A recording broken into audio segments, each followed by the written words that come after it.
Hi. So basics മനസ്സിലാക്കാനായിട്ട് നിങ്ങൾക്ക് ഈ വീഡിയോ വളരെ ഹെൽപ്ഫുൾ ആയിരിക്കും. ഇതൊരു സീരീസ് പോലെയാണ് ഞാൻ സ്റ്റാർട്ട് ചെയ്യുന്നത്. This will be applicable for C A foundation as well as C A Inter students. എന്തുകൊണ്ട് സി എ ഇന്റർ സ്റ്റുഡൻസ് എന്ന് വെച്ചാൽ അഫ്കോഴ്സ് എന്ത് ഡയറക്ട് എൻട്രീസ് ഉണ്ടാവും. ചില കുട്ടികൾക്ക് ഫൗണ്ടേഷനിൽ മര്യാദക്ക് എന്ത് പറ്റിയുണ്ടാവില്ല, അക്കൗണ്ട്സ് മര്യാദക്ക് പഠിക്കാൻ പറ്റിയുണ്ടാവില്ല. നിങ്ങൾക്ക് അഡ്വാൻസ് അക്കൗണ്ട്സ് സി എ ഇന്ററിലെ അഡ്വാൻസ് അക്കൗണ്ട്സ് ഒക്കെ വരുമ്പോൾ നിങ്ങൾക്ക് മനസ്സിലാവും എത്രത്തോളം ബേസിക്സിന് ഇമ്പോർട്ടന്റ് എന്നുള്ള കേസ്. ഓക്കെ, സോ അവർക്ക് രണ്ടുപേർക്കും ഇത് ഒരേപോലെ ആപ്ലിക്കബിൾ ആണ്. സോ ഈ വീഡിയോയിൽ നിങ്ങൾ കാണാൻ പോകുന്നത് ഓക്കെ എന്താണ് അസറ്റ്സ്, എങ്ങനെയാണ് അസറ്റ്സ് ആയിട്ട് നമ്മൾ കൺസിഡർ ചെയ്യുക, ഓക്കെ എപ്പോഴാണ് അസറ്റ്സ് ആയിട്ട് കൺസിഡർ ചെയ്യുക, എപ്പോഴാണ് ഫിക്സ്ഡ് അസറ്റ്, എപ്പോഴാണ് കറണ്ട് അസറ്റ്, ഇങ്ങനത്തെ ക്വസ്റ്റ്യൻസ്. ഓക്കെ, എപ്പോഴാണ് ഞാൻ എക്സ്പെൻസ് ആയിട്ട് കൺസിഡർ ചെയ്യേണ്ടത്, എപ്പോഴാണ് ഞാൻ എക്സ്പെൻസ് ആയിട്ട് കൺസിഡർ ചെയ്യേണ്ടത്, ലയബിലിറ്റി അതെങ്ങനെയാണ്, നമുക്ക് ചുമ്മാ ഒരു സാധനത്തിന് ലയബിലിറ്റി എന്ന് വിളിക്കാൻ പറ്റുമോ, capital as well as income, ഇതൊക്കെ എങ്ങനെയാണ്, എന്തൊക്കെയാണ്, എപ്പോഴൊക്കെയാന്നുള്ളതിന്റെ ഒരു അടിപൊളി വീഡിയോ ഇതിലൂടെ നിങ്ങൾക്ക് കിട്ടും. നല്ല കോൺസെപ്റ്റുവൽ ക്ലാരിറ്റി ആയിരിക്കും. നല്ല രീതിയിൽ കേൾക്കുക. ഡൗട്ട് ഉണ്ടെങ്കിൽ എന്റെ അടുത്ത് DM ചോദിക്കുക, അല്ലെങ്കിൽ ടെലിഗ്രാം ചാനലിൽ ജോയിൻ ചെയ്യും. നിങ്ങൾക്ക് ഇതിന്റെ അടിയിൽ തന്നെ ഞാൻ ലിങ്ക് കൊടുക്കാം. ഓക്കെ, സോ ഒരു ചെറിയൊരു ക്വസ്റ്റ്യൻ നിങ്ങൾക്ക് ആദ്യം തന്നെ ഞാൻ ഇട്ടുതരാം. ഒരു ചെറിയൊരു ക്വസ്റ്റ്യൻ ആദ്യം തന്നെ ഞാൻ ഇട്ടുതരാം. ഒരു സാധനം വാങ്ങാണ് ഞാൻ, കാൽക്കുലേറ്റർ എന്ന് പറയുന്ന സാധനം വാങ്ങാണ്. ഇതാ ഈ കാൽക്കുലേറ്റർ വാങ്ങാണ്. ഈ കാൽക്കുലേറ്റർ ഞാൻ എന്തായിട്ടാണ് കൺസിഡർ ചെയ്യേണ്ടത്, അസറ്റ് ആയിട്ടാണോ അല്ലെങ്കിൽ എക്സ്പെൻസ് ആയിട്ടാണോ? ആലോചിച്ചിട്ടുള്ള ഒരു ഉത്തരം പറ. ഇതിന്റെ ഉത്തരം നിങ്ങൾ എവിടെ ഇടണം? എനിക്ക് കമന്റ് ബോക്സിൽ ഇട്ട് തരണം. ഓക്കെ, എനിക്ക് എവിടെ ഇട്ട് തരണം? കമന്റ് ബോക്സിൽ ഇട്ട് തരണം. സോ കാൽക്കുലേറ്റർ അസറ്റ് ആണോ എക്സ്പെൻസ് ആണോ? ഇനി നേരെ നമുക്ക് ക്ലാസ് പോവാം. ക്ലാസ് ഓൾറെഡി റെക്കോർഡഡ് ആണ്, നിങ്ങൾ അത് കണ്ടു നോക്കുക. ഇത് ഞാൻ ജസ്റ്റ് ഒരു ഇൻട്രോ മാത്രം എടുക്കണുള്ളൂ. So that's it. എന്തുണ്ടെങ്കിലും ചോദിച്ചോ. ബൈ. ക്ലാസ് നല്ല വൃത്തിക്കുണ്ട്. ചെയ്തില്ലേ? എഴുതിയാ? Okay, done. സോ നോക്കി നോക്ക്. ഇപ്പൊ നമ്മൾ എന്തൊക്കെ ഉണ്ടെന്ന് പറഞ്ഞു? അസറ്റ്സ് ഉണ്ട്, അസറ്റ്സ് ഉണ്ട്, എക്സ്പെൻസ് ഉണ്ട്, ലയബിലിറ്റി ഉണ്ട്, ഇൻകം ഉണ്ട്, ആൻഡ് ക്യാപിറ്റൽ ഉണ്ട് എന്ന് പറഞ്ഞു. ഇതിൽ ക്യാപിറ്റൽ നമ്മൾ എന്താന്ന് മനസ്സിലാക്കി അല്ലേ? ഒരു ഓണർ അയാളുടെ ബിസിനസ്സിലേക്ക് ക്യാഷ് ആയിട്ടോ കൈൻഡ് ആയിട്ടോ ഇൻട്രൊഡ്യൂസ് ചെയ്യുന്നതിനാണ് നമ്മൾ ക്യാപിറ്റൽ എന്ന് പറയുന്നത്. ഇനി അസറ്റ്സ് എപ്പോ എങ്ങനെയൊക്കെയാണ്, എക്സ്പെൻസ് എപ്പോഴൊക്കെയാണ്, അല്ലെ എങ്ങനെയൊക്കെയാണ്, ലയബിലിറ്റി എങ്ങനെയൊക്കെയാണ്, അതിന്റെ എന്താ പറയാ നോൺ കറന്റ് കറന്റ് അതെപ്പോഴാവണത്, ഇൻകം അതെപ്പോഴാവണത്, ഓക്കെ അതിലേക്ക് നമുക്ക് ഡീറ്റെയിൽ ആയിട്ടൊന്ന് ഇറങ്ങാം. സോ അതിനായിട്ട് ഫസ്റ്റ് നമുക്ക് എന്ത് നോക്കാം? അസറ്റും എക്സ്പെൻസും നോക്കാം. അസറ്റും എക്സ്പെൻസും നോക്കുമ്പോൾ അസറ്റും എക്സ്പെൻസും നോക്കുമ്പോൾ നമുക്ക് ഒരു എമൗണ്ട് ഇൻകർ ആയിട്ടുണ്ടോ, ഒരു എമൗണ്ട് ഇൻകർ ആയിട്ടുണ്ടാവും, ഒരു എമൗണ്ട് ഇൻകർ ആയിട്ടുണ്ടാവും. ഈ എമൗണ്ട് ഇൻകർ ചെയ്തതിന്റെ മേളിൽ എനിക്ക് രണ്ട് ക്വസ്റ്റ്യൻസ് ആണ് ഉണ്ടാവുക. അതിൽ ആദ്യത്തെ ക്വസ്റ്റ്യൻ ആയിട്ട് ചോദിക്കുകയാണ്, എനിക്ക് ഫ്യൂച്ചർ എക്കണോമിക് ബെനിഫിറ്റ് ഉണ്ടോ എന്ന് ചോദിക്കുക. എന്താ ചോദിക്കുന്നത്? ഫ്യൂച്ചർ എക്കണോമിക് ബെനിഫിറ്റ് ഉണ്ടോ എന്ന് ചോദിക്കാം. അപ്പൊ ഫ്യൂച്ചർ എക്കണോമിക് ബെനിഫിറ്റ് ഉണ്ടോ എന്നുള്ള ചോദ്യത്തിന് എനിക്ക് രണ്ട് ഉത്തരങ്ങൾ ഉണ്ടാവും. അതിലൊന്നാണ് യെസ് എന്നും മറ്റൊന്ന് നോയും ഉണ്ടാവും. അപ്പൊ യെസ് ഇവിടെയും വന്നു, നോ ഇവിടെയും വരും.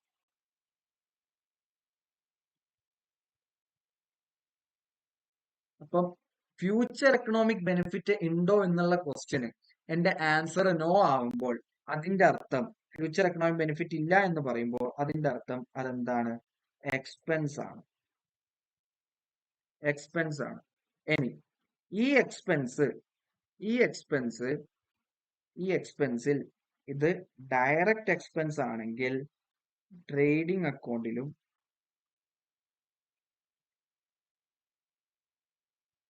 ഇൻഡയറക്റ്റ് എക്സ്പെൻസ് ആണെങ്കിൽ പ്രോഫിറ്റ് ആൻഡ് ലോസിലും പോകും. ഓക്കെ അല്ലേ? അപ്പൊ ഫ്യൂച്ചർ എക്കണോമിക് ബെനിഫിറ്റ് ഉണ്ടോ എന്നുള്ള ക്വസ്റ്റ്യന് എന്റെ ആൻസർ ഇല്ല എന്നാണെങ്കിൽ അതിന് നമ്മൾ എന്തായിട്ട് വിളിക്കും? എക്സ്പെൻസ് ആയിട്ട് വിളിക്കും. ആ എക്സ്പെൻസ് തന്നെ നമുക്ക് രണ്ട് തരമുണ്ട്. ഡയറക്റ്റ് എക്സ്പെൻസും ഉണ്ട്, ഇൻഡയറക്റ്റ് എക്സ്പെൻസും ഉണ്ട്.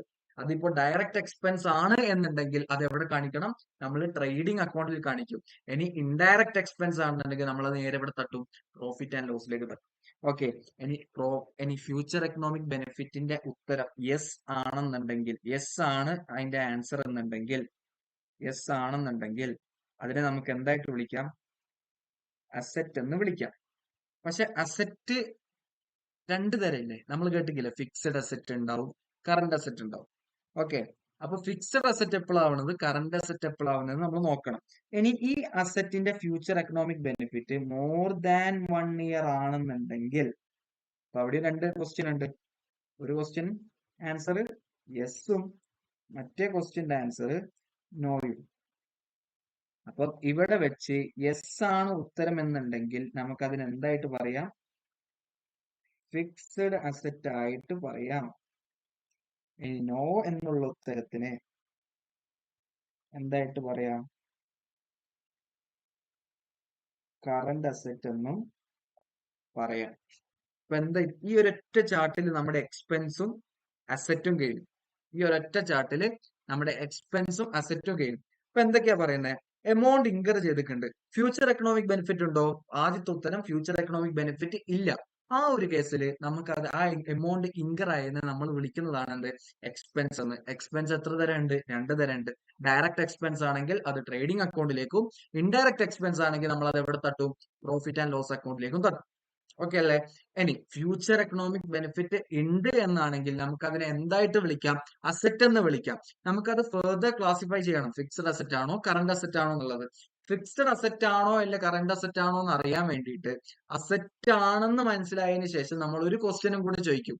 അതിന്റെ future economic benefit more than 1 year ആണോ എന്നുള്ളത്.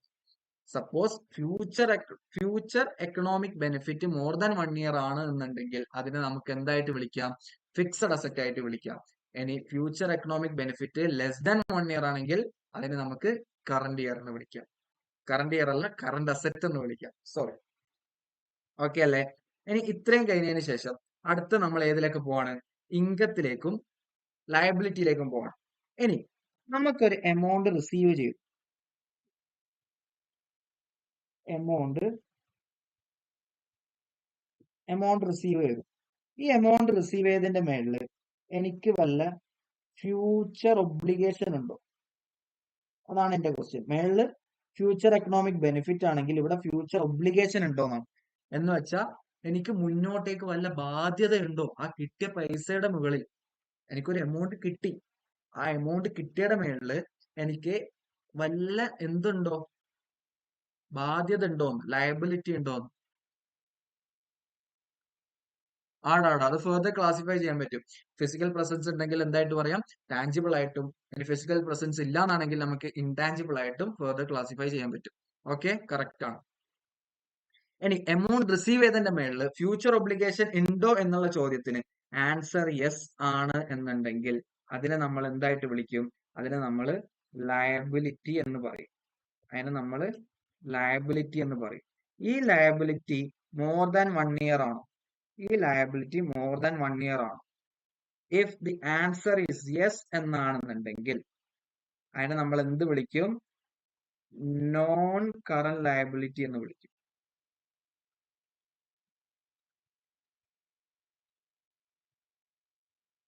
നോൺ കറന്റ് ലയബിലിറ്റി എന്ന് വിളിക്കും. ഇനി ഇതേ 1 ഇയർ അല്ല എന്നാണ് പറയണമെന്നുണ്ടെങ്കിൽ നമ്മൾ ഫിക്സഡ് ലയബിലിറ്റി എന്ന് പറയരുത്, നോൺ കറന്റ് ലയബിലിറ്റി ആണ്. ഓക്കെ, ഫിക്സഡ് ലയബിലിറ്റി എന്ന് ഒരാളും പറയരുത്. ഓക്കെ, ഇനി നോ എന്നാണെന്നുണ്ടെങ്കിൽ നമുക്ക് അതിനെ എന്തായിട്ട് വിളിക്കാം? കറന്റ് ലയബിലിറ്റി എന്ന് വിളിക്കാം. ഓക്കെ ആണോ?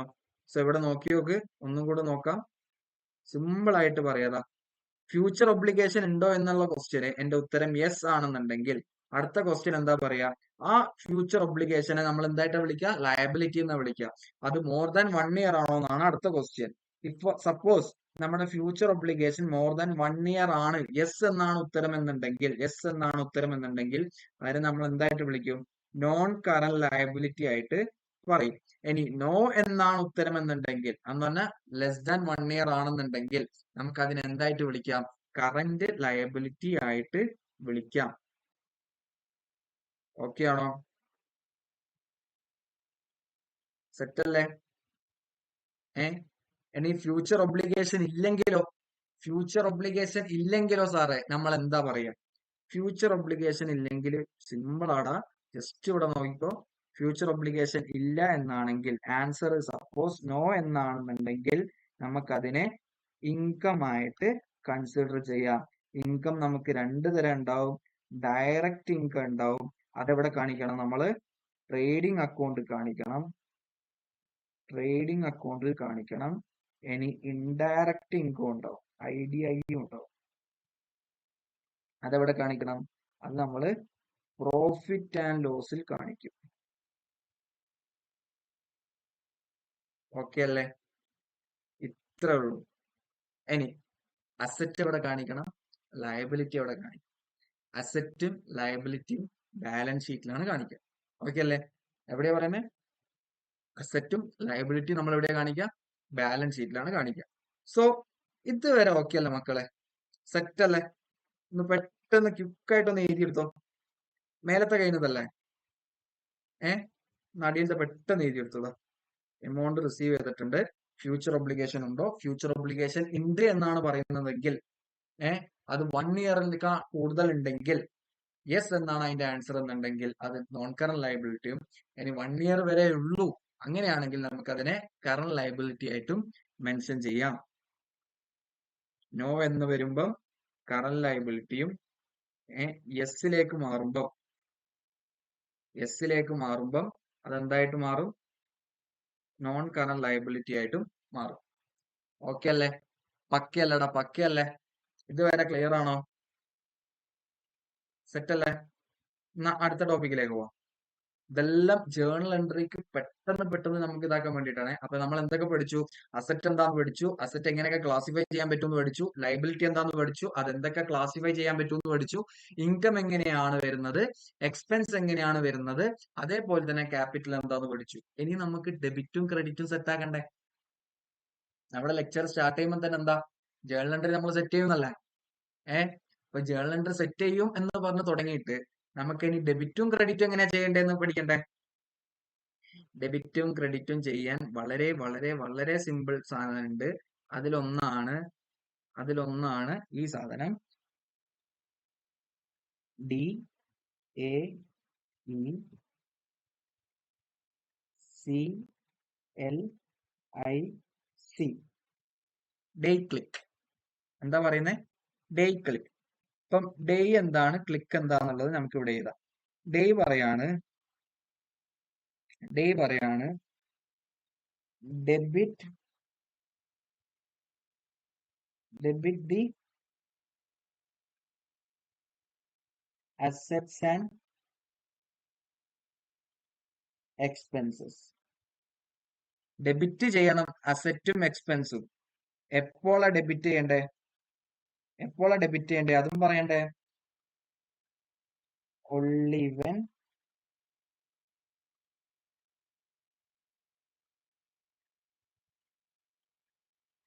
when ഇൻക്രീസ് ചെയ്യുന്ന സമയത്താണ് എന്ത് ചെയ്യേണ്ടത്?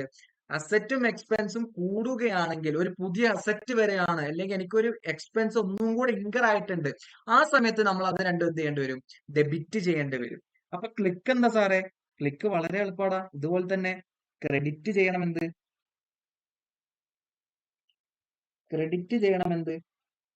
Liability, income and capital.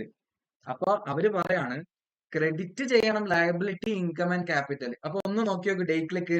അപ്പൊ ഡേ എന്താ പറയുന്നത്? Debit your asset and expenses only when increasing. അപ്പൊ ക്ലിക്കും അത് തന്നെയായിരിക്കും അല്ലേ? ക്ലിക്കും എന്തായിരിക്കും? ഇൻക്രീസ് ചെയ്യുന്ന സമയത്ത് മാത്രമായിരിക്കും അതെന്ത് ചെയ്യേണ്ടത്? അത് നമുക്ക് ക്രെഡിറ്റ് ചെയ്യേണ്ടി വരാം. ഓക്കെ അല്ലേ? ഓക്കെ അല്ലേ? അപ്പൊ ഞാൻ അത് ഇവിടെ തന്നെ എഴുതി തരാം. നിങ്ങൾ പെട്ടെന്ന് എഴുതിക്കോളൂ. ഒപ്പം തന്നെ എഴുതിക്കോ. only when increase. ഇതുവരെ സെറ്റ് അല്ലേ മക്കളെ? പെട്ടെന്ന് എഴുതിക്കോ. അപ്പം ഡേ എന്താ പറയുന്നേ? DAE എന്താ പറയുന്നേ? ഡെബിറ്റ് ചെയ്യണം അസറ്റും എക്സ്പെൻസസും. അതെപ്പോഴാണ്? only when increasing ആണ്. ഇനി ക്ലിക്ക് എന്താ പറയുന്നത്? ക്ലിക്ക് പറയാണ് ക്രെഡിറ്റ് ചെയ്യണം എന്ത്? Liability, income and capital. അതെപ്പോഴാണ്? only when increasing. ഓക്കെ അല്ലേ? ഇത്രയും കാര്യങ്ങൾ സെറ്റ് അല്ലടാ? ഇനി ഞാൻ കുറച്ച് ക്വസ്റ്റ്യൻ ചോദിക്കാം. നിങ്ങൾ പെട്ടെന്ന് റിപ്ലൈ തരണം. ഓക്കെ അല്ലേ? പെട്ടെന്ന് റിപ്ലൈ തരണം. സപ്പോസ് അസറ്റ് കൂടാണ്. ഡെബിറ്റ് ചെയ്യണോ ക്രെഡിറ്റ് ചെയ്യണോ? അസറ്റ് കൂടാണ്. ഡെബിറ്റ് ചെയ്യണോ ക്രെഡിറ്റ് ചെയ്യണോ? കറക്റ്റടാ. കറക്റ്റ്. അടിപൊളി. ഡെബിറ്റ് ചെയ്യണം. ലയബിലിറ്റി കുറയാണ്. ലയബിലിറ്റി ക്ലിക്ക് ആണ്. So credit. തെറ്റി. ലയബിലിറ്റി ക്ലിക്കിൽ വരുന്നതാ. പക്ഷെ ക്രെഡിറ്റ് എപ്പോഴാ ചെയ്യുന്നത്? only when increasing ആണ്. ലയബിലിറ്റി ഇവിടെ ഇൻക്രീസ് ചെയ്യാണോ? അല്ല. സോ ഇൻക്രീസ് ചെയ്താൽ മാത്രമല്ലേ നമുക്ക് ക്രെഡിറ്റ് ചെയ്യാൻ പറ്റുള്ളൂ. പറ ഷാരോൺ പറ. ഇൻക്രീസ് ചെയ്താൽ മാത്രമല്ലേ നമുക്ക് ക്രെഡിറ്റ് ചെയ്യാൻ പറ്റുള്ളൂ. ഇവിടെ ഇൻക്രീസ് അല്ലല്ലോ ചെയ്യുന്നേ, ഡൗൺഫോൾ അല്ലേ, കുറയുന്നല്ലേ. സോ എന്ത് ചെയ്യേണ്ടി വരും? നേരെ ഓപ്പോസിറ്റ്. ക്രെഡിറ്റിന്റെ ഓപ്പോസിറ്റ് എന്താ? ഡെബിറ്റ്. നേരെ അങ്ങ് ഡെബിറ്റ് ചെയ്യാം. അയ്യോ അടിപൊളി. ട്രാക്കാം അതൊന്നും പ്രശ്നമാക്കണ്ട. ഇതാ ഇൻകം കൂടി ആലോചിച്ച് നോക്ക്. ഇൻക്രീസിംഗ് ആണ്. ഇൻകം കൂടുമ്പം ഏതിലാ വരാ? എക്സാക്ട്ലി ക്ലിക്കിലാണ് വരുന്നത്. അപ്പൊ അത് എവിടെ ചെയ്യേണ്ടി വരും? ക്രെഡിറ്റ് ചെയ്യേണ്ടി വരും. അടിപൊളി. അങ്ങനെയാണെങ്കിൽ ക്യാപിറ്റൽ കുറഞ്ഞു. Capital decreases. ക്യാപിറ്റൽ ഏതിലാ വരുന്നത്? ക്യാപിറ്റലും ക്ലിക്കിലാ വരുന്നത്. ക്യാപിറ്റൽ കുറയാണ്. ക്രെഡിറ്റ് എപ്പോ ചെയ്യണ്ടേ? ക്രെഡിറ്റ് ചെയ്യേണ്ടത് ഇൻക്രീസിങ് ടൈമിലാണ്. ഇവിടെ ഇൻക്രീസിങ് ആണോ ഡിക്രീസിങ് ആണോ? ഡിക്രീസിങ് ആണ്. സോ എന്ത് ചെയ്യേണ്ടി വരും? ഡെബിറ്റ് ചെയ്യേണ്ടി വരും. പഠിച്ചതാ, നിങ്ങൾ പഠിച്ച്. അടിപൊളി, മാഷാഅല്ലാഹ്. ഇനി അടുത്തൊരു കേസ് പറയാം. ഞാൻ ഒരു ക്വസ്റ്റ്യൻ ആയിട്ടാണ് തരാം. Purchased machinery for cash. Purchased machinery for cash rupees 10,000. ഇങ്ങനെയാണെങ്കിൽ ഈ ഒരു സാധനം തന്ന നമ്മുടെ ജേർണൽ എൻട്രി എങ്ങനെ പാസ് ചെയ്യാൻ പറ്റും? പറ മക്കളെ, പറ. Purchased machinery for cash rupees 10,000 എന്ന് ക്വസ്റ്റ്യൻ തന്നേക്കാം. സോ നമുക്ക് എങ്ങനെ ജേർണൽ എൻട്രി പാസ് ചെയ്യാൻ പറ്റും? ഇപ്പൊ മെഷീനറി അസറ്റ് ആണ്, ക്യാഷ് അസറ്റ് ആണ്. മെഷീനറി പർച്ചേസ് ചെയ്യുമ്പോൾ നമ്മുടെ ഓൾറെഡി ഉണ്ടായ മെഷീനറിയിൽ നിന്ന് പുതിയൊരു മെഷീനറി വരുമ്പോൾ നമ്മുടെ മെഷീനറിയുടെ എണ്ണം കൂടാണോ കുറയാണോ? മെഷീനറി കൂടാണ്. സോ അസറ്റ് കൂടിയോ? മെഷീനറി എന്ന് പറയുന്ന അസറ്റ് കൂടിയോ? അസറ്റ് കൂടുമ്പം എന്ത് ചെയ്യേണ്ടി വരും? അസറ്റ് നമ്മുടെ കീവേഡിൽ ഏതിലാ വരുന്നത്? എക്സാക്ട്ലി ഡെയിലാ വരുന്നത്. സോ അസറ്റ് ഡെയിലി വരുമ്പം, അസറ്റ് ഇൻക്രീസ് ചെയ്യുമ്പം എന്ത് ചെയ്യണം? അടിപൊളിടാ. അടിപൊളി. അനാമിക അടിപൊളി. അസറ്റ് എന്ത് ചെയ്യണം? ഡെബിറ്റ് ചെയ്യണം. അപ്പൊ നമുക്ക് എഴുതാം. അപ്പൊ എന്താ പറഞ്ഞത്? നമ്മൾ ആദ്യം മെഷീനറി പറഞ്ഞു. മെഷീനറി എന്താന്ന് പറഞ്ഞു? മെഷീനറി അസറ്റാന്ന് പറഞ്ഞു. മെഷീനറി അസറ്റ് ഏതിലാ വരുന്നത്? ഡെയിലാന്ന് പറഞ്ഞു. അസറ്റ് കൂടാണോ കുറയാണോ? അസറ്റ് കൂടാണ്. സോ എന്ത് ചെയ്യണം? ഡെബിറ്റ് ചെയ്യണം. അങ്ങനെയാണെങ്കിൽ എനിക്ക് ഒരാൾ ക്യാഷിന്റെ പറഞ്ഞ, ക്യാഷ് അസറ്റ് ആണോ എക്സ്പെൻസ് ആണോ ഇൻകം ആണോ ലയബിലിറ്റി ആണോ ക്യാപിറ്റൽ ആണോ? എടാ എക്സ്പെൻസ് ആവൂലടാ. അങ്ങനെ എക്സ്പെൻസ് ആവാ? എക്സ്പെൻസ് എങ്ങനെയാവുന്നേ?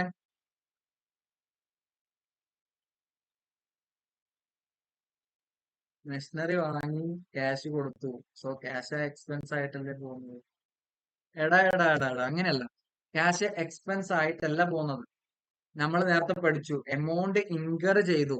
അപ്പൊ അതിന്റെ മേളിൽ വരുന്ന ഫ്യൂച്ചർ എക്കണോമിക് ബെനിഫിറ്റ് ഉണ്ടെങ്കിലാണ് നമുക്ക് അത് അസറ്റ് ആയിട്ട് കൺസിഡർ ചെയ്യാം. പക്ഷെ ക്യാഷ് എന്ന് പറയുന്നത് നിന്റെ സമ്പത്ത് എന്ന് പറയുമ്പോൾ, നിന്റെ സമ്പാദ്യം എന്നെല്ലാം പറയുമ്പോൾ നിന്റെ ക്യാഷും കാര്യങ്ങളെല്ലാം ഇൻക്ലൂഡ് ചെയ്തിട്ടല്ല പറയാ. സമ്പാദ്യം എന്ന് പറയുമ്പോൾ എന്താ പറയാ, അസറ്റ് ആയിട്ടല്ലേ നമ്മൾ കൺസിഡർ ചെയ്യാം, അല്ലേ? ഓക്കെ. സോ ക്യാഷ് കൂടാണെന്ന് പറയുമ്പോൾ, ക്യാഷ് എന്ന് പറയുമ്പോൾ എന്തായിട്ട് നമ്മൾ കൺസിഡർ ചെയ്യാം, അസറ്റ് ആയിട്ട് കൺസിഡർ ചെയ്യാം. ഓക്കെ. അപ്പൊ നീ ഒരു മെഷീനറി പർച്ചേസ് ചെയ്തു. നീ തന്നെ പറ, നീ തന്നെ ഉത്തരം പറ, എനിക്ക് ചാറ്റിൽ മെസ്സേജ് ആക്ക്. ഒരു മെഷീനറി പർച്ചേസ് ചെയ്തു. അപ്പൊ അതിന് ക്യാഷ് കൊടുത്തു. അപ്പൊ ക്യാഷ് കൊടുക്കുന്ന, ക്യാഷ് എന്താ, അസറ്റ് ആണ്. അപ്പൊ ക്യാഷ് കൊടുക്കുമ്പോൾ ക്യാഷ് കൂടോ കുറയോ? നമ്മുടെ കയ്യിലുള്ള ക്യാഷ് കൂടാണോ കുറയാണോ? കുറയാണ്. ഓക്കെ. അപ്പം അസറ്റ് എന്ന് പറയുന്നത് നമ്മുടെ കീവേഡിൽ എവിടെയാ വരുന്നത്? ഡേ ക്ലിക്കിൽ എവിടെയാ വരുന്നത്? ഡേയുടെ ഒപ്പം. ഓക്കെ. അപ്പൊ ഞാൻ ഇവിടെ ഡേ എഴുതി. ഇവിടെ കൂടാണോ കുറയാണോ? കുറയാണ്. ഡെയിലി ഡെബിറ്റ് ചെയ്യേണ്ടത്, ഡെയിലി അസറ്റും എക്സ്പെൻസും ഡെബിറ്റ് ചെയ്യേണ്ടത് എപ്പോഴാണ്? ഓൺലി വെൻ ഇൻക്രീസിംഗ് ആണ്. അടിപൊളി, സൂപ്പർ, ഭയങ്കര നല്ല നല്ല റെസ്പോൺസ് ഉണ്ട്. അടിപൊളി അടിപൊളി, ഐ അപ്രീഷിയേറ്റ് ദാറ്റ്. ഓക്കെ, നല്ല റെസ്പോൺസ് ഉണ്ട്, നല്ല മക്കള്. സോ ഡെയിലി അസറ്റും എക്സ്പെൻസും ഇൻക്രീസ് ചെയ്യുമ്പോൾ മാത്രമാണ് നമ്മൾ എന്ത് ചെയ്യുന്നത്, ഡെബിറ്റ് ചെയ്യുന്നത്. അസറ്റും എക്സ്പെൻസും കുറയുമ്പോൾ ഡെബിറ്റ് ചെയ്യാൻ പറ്റില്ല, നേരെ ഓപ്പോസിറ്റ്. ഓപ്പോസിറ്റ് അതാ, ക്രെഡിറ്റ് ചെയ്യേണ്ടി വരും. സോ ഇവിടെ നമ്മൾ എന്ത് ചെയ്യും, ക്രെഡിറ്റ് ചെയ്യും. ഇപ്പൊ ജേണൽ എൻട്രി എങ്ങനെയാ പാസ് ചെയ്യാം മക്കളെ? ജേണൽ എൻട്രി എങ്ങനെയാ സാറേ? Machinery account debit to cash account. എത്രയായിരുന്നു പൈസ പറഞ്ഞേ നമ്മള്? 10,000. 10,000 ഇങ്ങനെയാണ് വരാം. ഇതിൽ ഞാൻ നിങ്ങൾക്ക് ഒരു എക്സാമ്പിൾ, ഒരു ചുമ്മാ ഒരു ഇത് പറഞ്ഞുതരാം. മുകളിൽ എഴുതുന്ന ഭാഗമാണ് നമ്മൾ ഡെബിറ്റ് ചെയ്യുന്നതും, ഓക്കെ. ഇവിടെ എഴുതുന്ന ഈ ഒരു ഭാഗമാണ് 2 എന്ന് പറഞ്ഞ എഴുതുന്നതാണ് നമ്മൾ ക്രെഡിറ്റ് ചെയ്യുന്നത്. ഇതൊക്കെയല്ലേ? ഇതെല്ലാവർക്കും അറിയാലോ. ഞാൻ പറഞ്ഞെന്നുള്ളൂ. ആർക്കെങ്കിലും ഡൗട്ട് ഉണ്ടെങ്കിൽ അവർക്ക് വേണ്ടി മാത്രം. ഓക്കെ, ഇങ്ങനെയാണ് ചെയ്യാം. സെറ്റ് അല്ലേ? ഓക്കെ. ഇപ്പൊ ഞാൻ മറ്റേ ഗ്രൂപ്പിൽ PDF അയച്ചു തന്നില്ലേ നിങ്ങൾക്ക്? സോ അതിൽ ആദ്യത്തെ, രണ്ടാമത്തെ, ഫസ്റ്റ് ക്വസ്റ്റ്യൻ നമ്മൾ ഇതായിരുന്നു, സിമ്പിൾ ക്വസ്റ്റ്യൻസ് ആണ്. അതിൽ നമുക്ക് മൊത്തം 30 ക്വസ്റ്റ്യൻസ് ഉണ്ട്. 5 ക്വസ്റ്റ്യൻസിന്റെ ആദ്യത്തെ 5 ക്വസ്റ്റ്യന്റെ ഉത്തരം എനിക്ക് ഇപ്പം പറഞ്ഞുതരണം. ഓക്കെ. അതിനുശേഷം കുറച്ചും കൂടെ എനിക്ക് പറഞ്ഞു, ഔട്ട്സ്റ്റാൻഡിങ്ങും ഡ്യൂനും പറ്റി പറഞ്ഞുതരാനുണ്ട്. അതിനുശേഷം നമുക്ക് ബാക്കിയുള്ള 10 ബാക്കി 10 വീട്ടിൽ ഇരുന്ന് ഹോംവർക്ക്. 1 hour സെഷൻ അല്ലേ? സോ അങ്ങനെ ചെയ്യാം. അപ്പൊ നിങ്ങളൊന്ന് ഫാസ്റ്റ് ആക്കി ഇത് പെട്ടെന്നൊന്ന് പറ. ബാക്കി 4 ഒരെണ്ണം നമ്മളിപ്പോ ചെയ്തു, ഇനി ബാക്കി 4. പെട്ടെന്ന് പറ, പെട്ടെന്ന് പറ. ഫാസ്റ്റ് ആക്ക്, ഫാസ്റ്റ് ആക്ക്. നിഹാല് വന്നിക്കില്ല ഇന്ന്? നിഹാല് എന്റെ മെസ്സേജ് ഒന്നും കാണുന്നില്ലല്ലോ. പെട്ടെന്ന് നോക്ക്, പെട്ടെന്ന് നോക്ക്. സെക്കൻഡ് ആൻസർ വാ, നിഹാലോ. അപ്പൊ സിമ്പിൾ ടെക്നിക് ആണേ. ടെക്നിക്ക് കത്തിയല്ലോ. നമ്മൾ എന്തൊക്കെ പഠിച്ചു? അസറ്റ് എക്സ്പെൻസ് എങ്ങനെയൊക്കെയാ വരുന്നതെന്നൊക്കെ പഠിച്ചു. ലയബിലിറ്റി ഇൻകം എങ്ങനെയാ വരുന്നതെന്ന് പഠിച്ചു. ക്യാപിറ്റൽ എന്താന്ന് പഠിച്ചു. ഡേ ക്ലിക്ക് എന്ന് പറയുന്ന നമ്മുടെ ഈസി ഫോർമുല പഠിച്ചു. ആ ഫോർമുല വെച്ചിട്ട് എങ്ങനെ ജേർണൽ എൻട്രി പാസ് ചെയ്യണമെന്ന് പഠിച്ചു. ഓക്കെ. അടുത്ത് നിങ്ങൾ തന്നെ ചെയ്യും. നിങ്ങളെ കൊണ്ട് എനിക്ക് തെറ്റ് വരുത്തിക്കണം, എന്നിട്ട് ഞാൻ കറക്റ്റ് ആക്കി തരാം. തെറ്റ് പഠിച്ചിട്ട് കറക്റ്റ് പഠിച്ചാൽ നിങ്ങൾ പിന്നെ മേലാ തെറ്റ് ചെയ്യും. ഓക്കെ അല്ലേ?